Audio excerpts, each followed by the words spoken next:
everyone, and welcome back to What You Need to H2Know, a podcast where we dive into the people, projects, and the passion behind Ontario's water sector. I'm your host, Michele Grenier, Executive Director of the Ontario Waterworks Association. Today I'm joined by someone whose journey through OWWA really reflects the power of getting involved early and growing into leadership.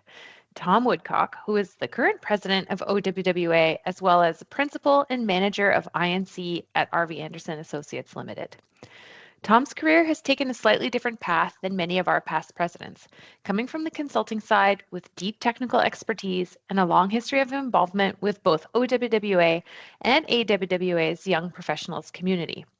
I'm really looking forward to talking about his journey and what leadership has meant to him and what he's most proud of during his time as president.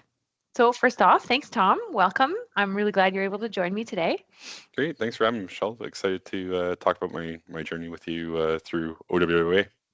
Yeah, and for our listeners who are following on YouTube, I want to say in recent podcasts, I am 2 for 2 with matching OWWA swag with my interviewee.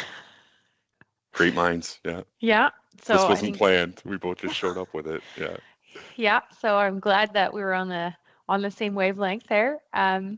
So So for those of our listeners who don't know, I obviously have the opportunity to work with Tom as a board member, and Tom's been on our board for 6 years now.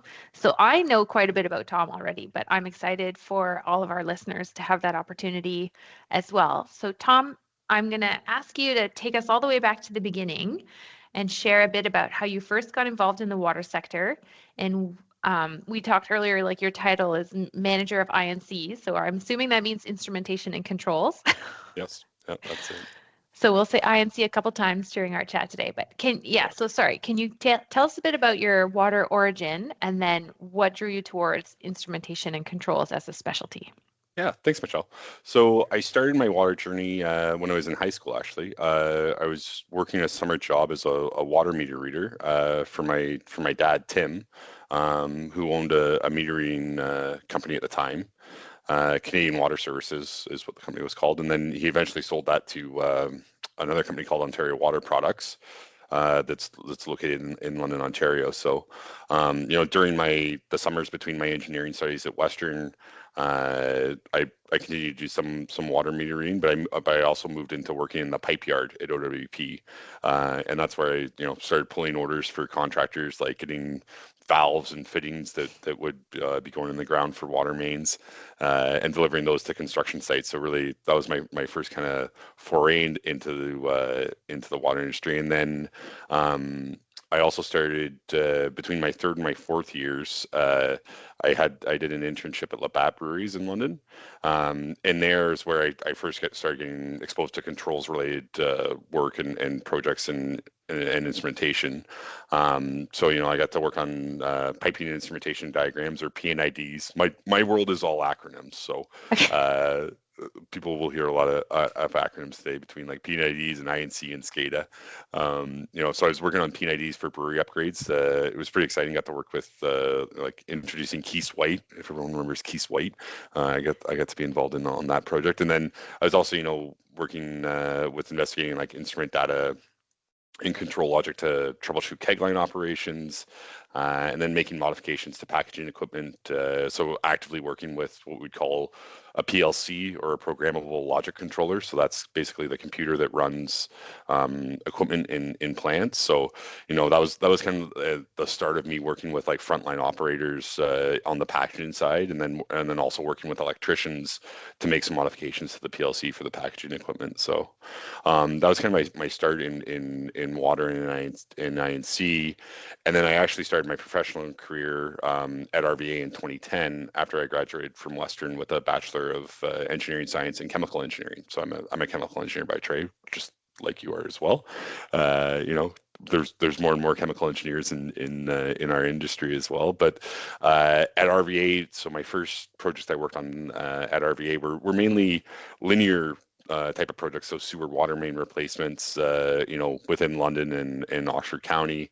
And then I was assigned to a multi-year dewatering upgrades project at the Greenway wastewater treatment plant in London. So with this project, I go on to spend the entirety of my engineering training time on that project. So really, this project laid like my the foundation for all my technical knowledge in treatment, INC, and SCADA.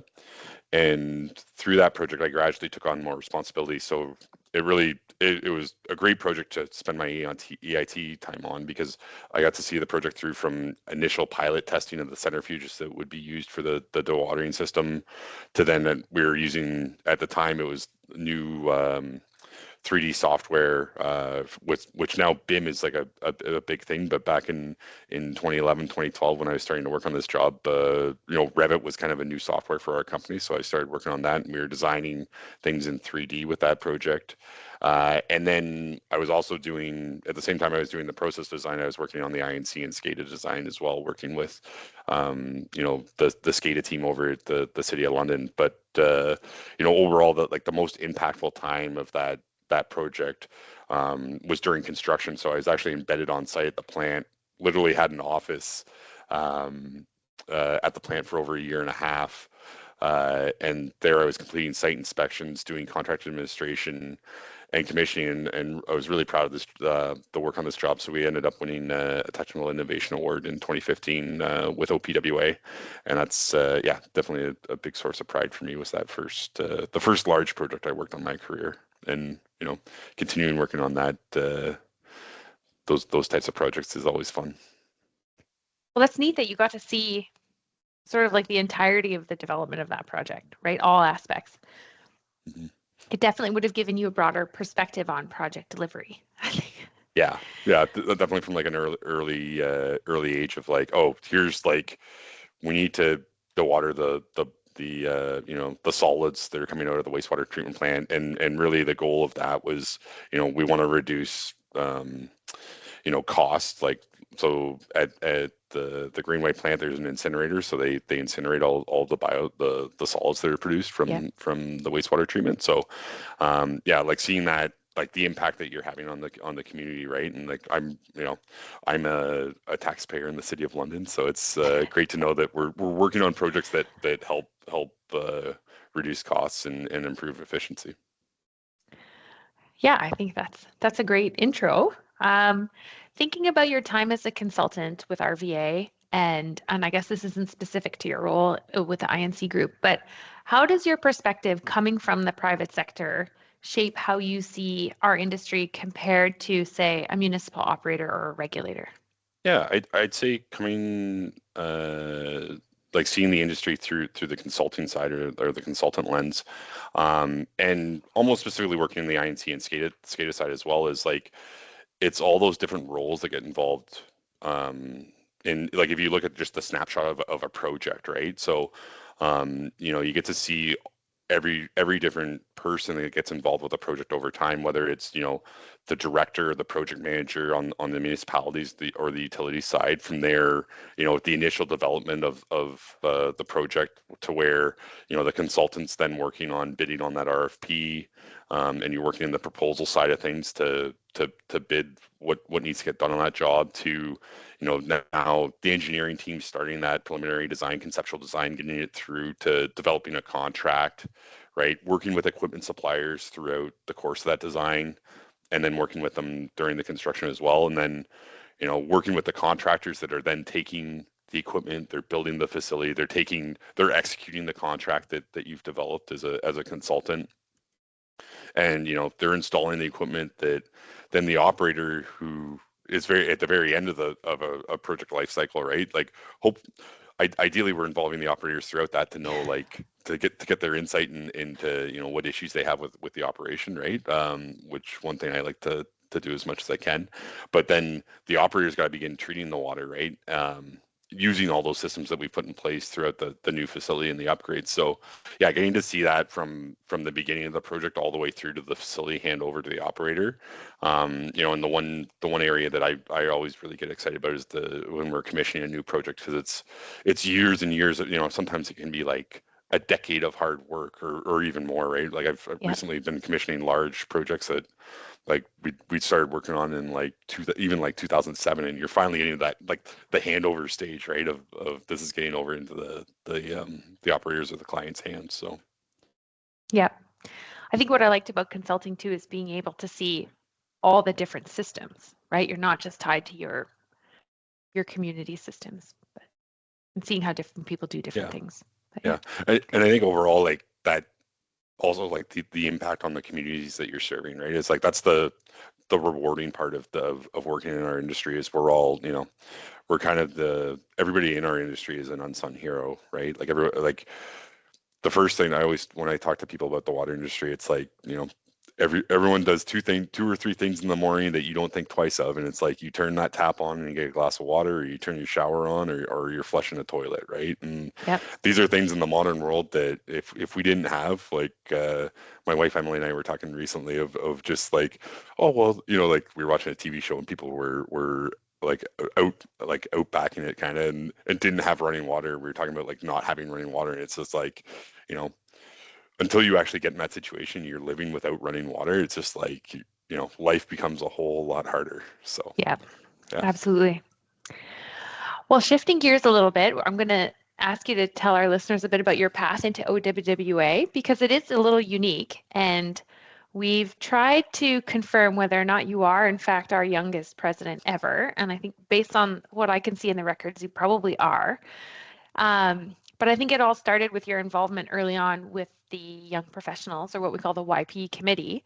Can you talk a bit about how you got involved with them and what kept you engaged over the years, and maybe for some of our young professional members, if you can talk a bit about that, like taking the step out of YPs can be Hmm. challenging. So maybe, Yeah.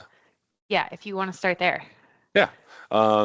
So I was actually first introduced to the association when I was in my third year at Western. The YPs came and held a presentation. This is before the student chapter, the Western Water chapter was started. There was kind of to try to kickstart getting a chapter going. Um, so they held a presentation and they brought along City of London engineer and OWA president at the time, John Brom. And John gave an excellent presentation and talked about the water industry and all the benefits, right, of getting involved. That started me thinking of like, oh, like yeah, I'm reading water meters and I'm working at OWP during the summers, right? But it's just like this seems like a pretty solid industry, right? So um, that's when kind of my first time seeing OWA or hearing about the association, right? And then when I started in 2010 at RVA, and then eventually, started developing a bit more. My manager here, David Evans, suggested that I join the OWA YP committee and start getting involved in the association, as from a professional development standpoint, like learning new technical skills, and also just being able to network with clients, like developing those relationships with folks that work at municipalities as well. So I jumped in, and as soon as you start showing up, you start getting assigned to helping out with subcommittees, and I was and so I started out helping out with the student chapter subcommittee. And one of the first things I started working on was the student chapter leadership forum, where I thought it was super exciting. I went down to University of Waterloo for the first one, and Leanne Jones, who was president at the time, was there as well. So this is where we were bringing students from across the province to learn about OWWA and how to run their student chapters. So yeah, it was really great to, meet, like I'm kind of just fresh out of school, and then I'm meeting a whole bunch of young people that are really interested in getting involved in the water industry, hearing all the great things they're doing at their schools. So, from there I continued volunteering with the YP committee, and then eventually became YP committee chair in 2016. And then I think like my aha moment, like how kind of like the association fit in with the overall American Waterworks Association was went down to the YP Summit in Tampa in 2017 when I was just coming off of being chair, and then just to see the breadth and how big the association was, and then getting to interact with YP leaders from across all of North America. I at that first YP summit, I met folks from, all the way out from Nova Scotia to Hawaii to Texas to Puerto Rico. It's just like you get to meet people from all over and hear about how they all like what types of work they're involved with. And so I eventually joined the American Waterworks Association YP committee as well there. Worked on that for 3 years, was on that committee for 3 years, and then was involved in planning the YP summit. So I got to chair the YP summit that was in Nashville. That at that time was the highest attended YP summit in the AWA YP history. I think the last one they just had, they had I think they beat the record though, because Oh, it was wow. done in, yeah, they had over 400 people. So that program's grown as well over the years. And then following that, I kind of, I had a call from a past president that was at the city of London, Dan Huggins, who was just like, you know, we'd like you to run. Like I'm just calling to ask if you'd be interested in running. And the funny thing was, like, back at the Tampa Bay 2017 YP Summit and YP Leadership Training Day, the David LaFrance, the CEO of AWA, had one part of that leadership training was creating your personal marketing plan. So in that, he had you go through, like, where are you at now? What interests you? What goals and what plans do you want to make for yourself in the future? And I had put down, I want to be a director of the Ontario Waterworks Association back in 2017. So, working through that, and to 2020, I eventually achieved that goal. Um, I think overall, right, like just getting involved with students and YPs and watching, everybody rise along with you, like, it has been really, really great to see as well. So, Yeah, I think it's for me, it's been really interesting to watch you, like you say, progress from, from a YP to, well, to the at the head of the leadership of our association, and watching you grow as a person and a professional, from this side of things. Um, how did that experience or that progression or even like transition in that sense, mhm. like how did that shape your leadership style? Yeah, I think just being able to, grow alongside people and be involved with, like, watching others grow and growing with them. I think, overall my leadership style through, like, what I do as a consultant and leading a team of people, and also as being, like, the president of the association, is trying to get everyone involved when we're making a decision as much as possible, and as well giving latitude to others. Like, when you've delegated something to somebody, that you're not going in there and micromanaging somebody. It's like, no, you need to have a certain level of trust in others, right? Like, that's, like, I think that really is, like, a key thing with leadership is when you delegate something to others, you let them go and take it on. You don't micromanage it, and you don't, like, get involved in the weeds. You let them go do it, right? So, and I think giving those people that latitude to take on those other leadership roles, or suggesting things to others to how they can do things, and then seeing that overall arc of things is really important. Yeah, I think I think that's why we end up voluntelling so many people I was I within was this. told to get involved in the white piece to start with, right? So Yeah, yeah, yeah. it's about creating that space. I think you're right. Mhm. Um, um, Thinking back to that, I want to tease out when you said Dan Huggins called you and asked you if you would run. So Dan was a mentor for me as well in my early days in consulting, and thinking about maybe thinking about all the people who had that role ahead of you. What did it mean to you personally to take on the role of president of OWWA, especially having come up through, the YP ranks? Yeah, I think it's one of the great honors of my career to date. To be trusted by the membership and the water industry in Ontario to take on this role at this young age too, and to guide the association. Like, I think everyone, we kind of forget what 2020 was like, but when I came in as a board member, it was like we were just starting COVID, so it was a bit of a roller coaster. And, going through those years, right, that we didn't have the conference, and then, you know seeing how the association weathered that storm, and being alongside, like, watching.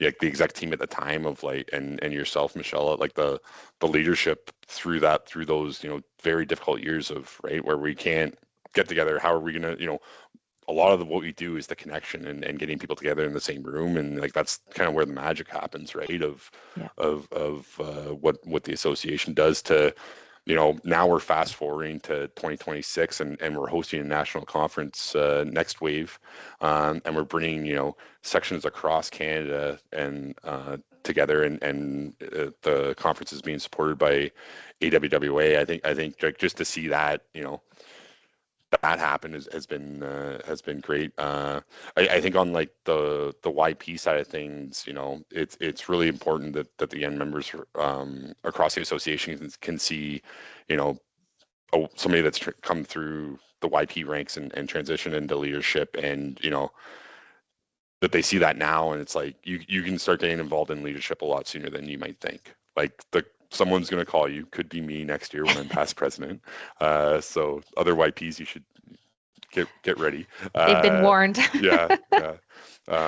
But I think there's no reason that it might seem a bit daunting or scary at first, but there's no reason why you can't get involved in it now. You don't have to wait till you're on the back nine of your career and you're you know look like staring down retirement. It's like, oh, Yeah. well, I now I'm ready to do that. It's like, no, you can do that right now. So Yeah.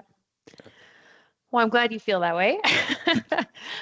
And I thinking so as your term as president is coming to an end. I guess we haven't officially said that, but at the AGM on May 4th, it will be your last couple of days with holding the gavel. I guess Yeah. as you look back on the year as president or even in your board term, like it is hard to believe that it's been since the start of COVID that you've been on the board. It does certainly fly by. But can you tell our listeners a bit about, what are some of the accomplishments the board has made that you're most proud of? Yeah, I think over my time, like to see, and probably the large thing that I've been involved with in the last year is our advocacy work, and be able to see that like kind of start in its infancy from an idea that when I joined in 2020, we had just come out of a strategic plan, and that was one of the things we really wanted to get going on, was that advocacy piece, and then, or it was an idea that like a thing that we really wanted to do as an association, to being able to see that through all of the different stages that it took from, okay, how are we going to structure this committee? We started an advocacy steering committee, and then we get to the point of like, okay, we need to bring on a consultant and create a roadmap, and like how are we actually going to do the advocacy work, right? To fast forward to over the last year here, where we've brought on a consultant to help us guide that roadmap through to actual execution. We're meeting with ministries to advocate on behalf of our members, and there's like a lot of changes going on at the provincial level that we're involved with, and being able to guide those things and provide comments to the government on legislation that impacts our members, and the health and safety of our community as well. So I think that's probably the kind of the proudest thing I've been involved with through my presidency, and being able to like push that file forward. It's been really important. Yeah, I think I think it's a testament to the vision the board has had the last couple of years, how much progress we've made on some of those strategic plan items. But I think you're leaving behind a really strong legacy as well. That's great. Thanks, Michelle. Yeah, I think. Are there any other moments? Are there any specific moments during your presidency that really stood out, either as particularly challenging? Well, and we talked about COVID, or Yeah. especially rewarding.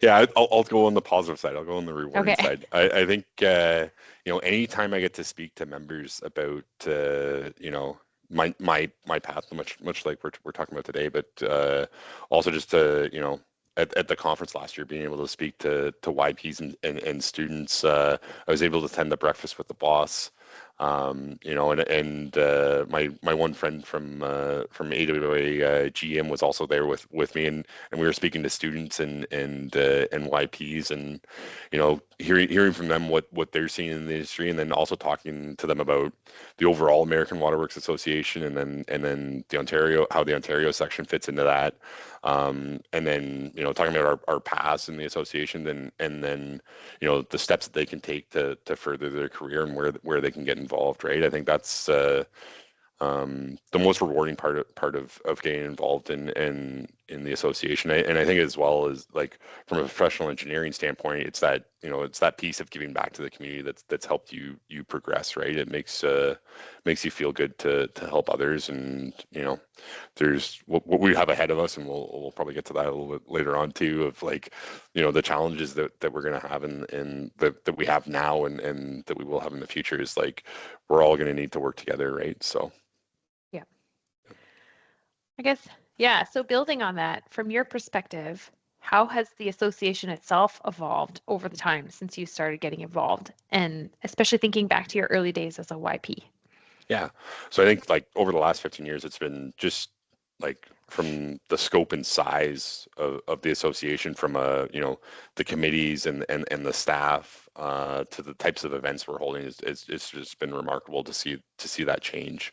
I When I was in the YP chair role in 2016, Michelle, I remember the one conference in Windsor we were at in 2016, where I was coming in as chair, and you were still working as a consultant at the time, before you were the ED. Yeah. Um, so, right, to see how the association operated at that time, when there was some pushback to ideas that were coming from the YPs, and sometimes that was due to, like, staff availability and capacity, to where we've grown, under your leadership with the staff, is that whole staff complement has grown, right? And we're now able to support more members and more committees and more programs and functions. And this includes our work with our regional chapters, Skawa, Georgian Bay, and Northwestern, to see that bringing, like, more members from across the industry and different backgrounds into the fold, and being able to support them with programming that they need for professional development. And that's just been, yeah, great to see. Yeah, I think expanding our reach outside of the GTA has been really important to the board, and like you say, leveraging the regional chapters has been a big step forward for us, and really enjoying the work we're doing there. Um, Thinking about you've had a chance to work with a lot of emerging professionals over the years, again through the YPs, but even on the board. And what do you think today's younger members are looking for from an organization like OWWA? Yeah, I think the main thing young members are looking for is that just opportunity, right?